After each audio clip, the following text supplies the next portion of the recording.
महाराष्ट्रात आणि देशात मोदी सरकारचे जे कामगार विरोधी जनविरोधी जी धोरणं आहेत त्याच्या विरोधामध्ये आज सार्वत्रिक देशव्यापी संप आहे।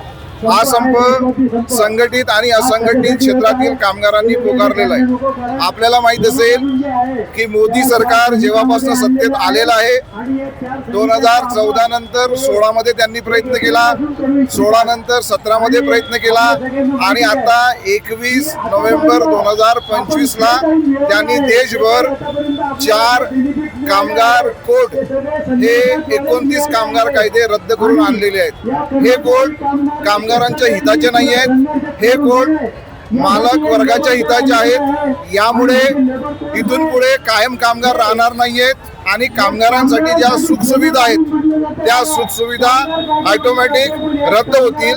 म्हणून या कामगार कोडचं या आजच्या संपातून आम्ही विरोध करत आहोत आणि मोदी सरकार आमची मागणी ही आहे की 4 कामगार कायदे हे वापस घेतले पाहिजेत मोदी सरकारने, ही आमची प्रमुख मागणी आहे। यासोबतच या देशाचा जो शेतकरी आहे त्याला जे आधारभूत जे भाव ठरवलेले आहेत C2 फॉर्म्युल्याप्रमाणे त्याच्या पिकाला भाव मिळाला पाहिजे।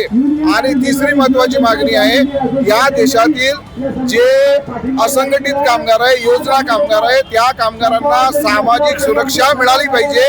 हे आजच्या संपाच्या प्रमुख मागण्या आहेत आणि जर सरकारने या संपातून धडा घेतला नाही तर पुढे मोठं जन आंदोलन, कामगार संघटना, शेतकरी संघटना आणि जनता मिळून मोठं आंदोलन, तीव्र आंदोलन या सरकारच्या विरोधात आम्ही करू।